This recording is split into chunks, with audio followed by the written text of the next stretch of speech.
Welcome. This is Minister Melissa Charity Wilson, and I am here to read to you Letters to New Pastors by Michael Jenkins. Either that or we find ourselves paralyzed by the fear of making mistakes. A pastor once told me that the only thing that gave him the courage to step out of the door each morning was the assurance that God forgives our sin. Over the years, I have become more and more convinced by this view, especially when I reflect on how unclear I am about when I am sinning. There have been so many times when I rushed into a situation believing I was bringing salvation and healing, only to realize later that I had wreaked havoc instead. God alone knows our hearts, of course, but God alone knows the heart of life, too. The inner truth of motives and consequences. This being the case, I start each day now with a penitential psalm and a prayer. God, forgive me for those sins I commit knowingly and without knowledge, by what I do and what I leave undone. All that we do is spiritual, you see. Nowhere is this truer than in personnel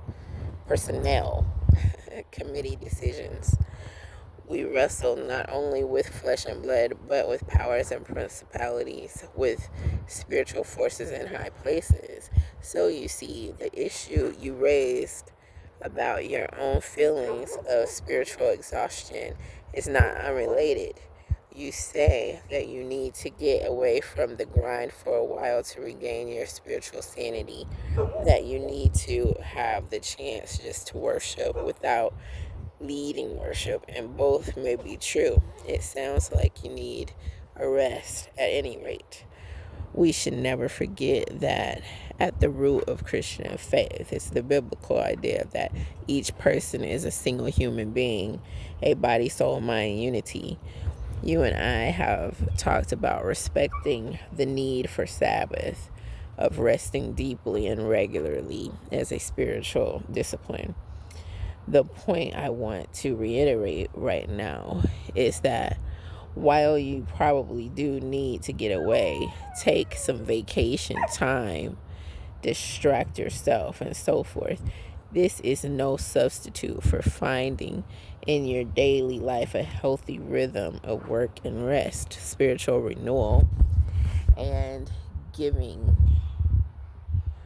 breathing in and breathing out.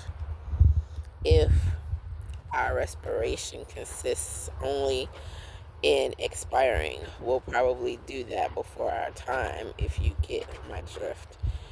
Don't forget that in the Bible, both in the Hebrew and the Greek, the words for spirit are also the words for breath.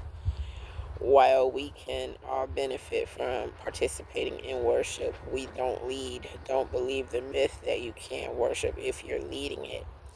This is simply not true. Indeed, I would argue that pastors are peculiarly the sorts of people who worship best, when they lead worship.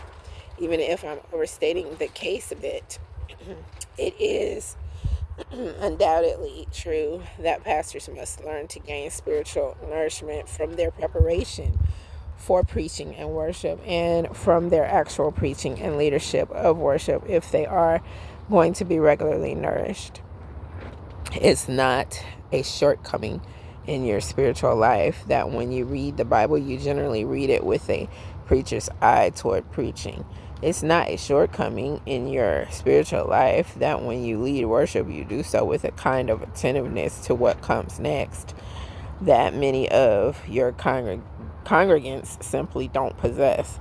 Worship is fundamentally a kind of work, a kind of service we owe to an infinitely adorable God. Worship gives life to us even when we lead it bone-tired, weary, and ragged at the edges, as we sometimes do on the Lord's Day. You need rest right now, spiritual rest, mental rest, and physical rest. And I want you to make sure you take better care of yourself. You haven't taken a vacation in far too long. But don't blame your exhaustion, even your spiritual exhaustion, on the idea that as a pastor, you aren't able to get spiritual nourishment the way your lay people get it.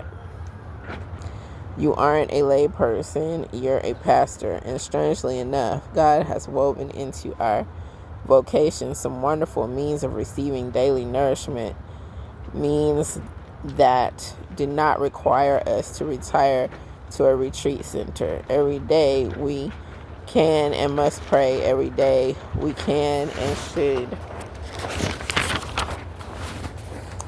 read the Bible. The Psalms are at our elbows. The testimonies of the saints stand on our bookshelves and beside tables, ready to encourage us even in the most difficult of days.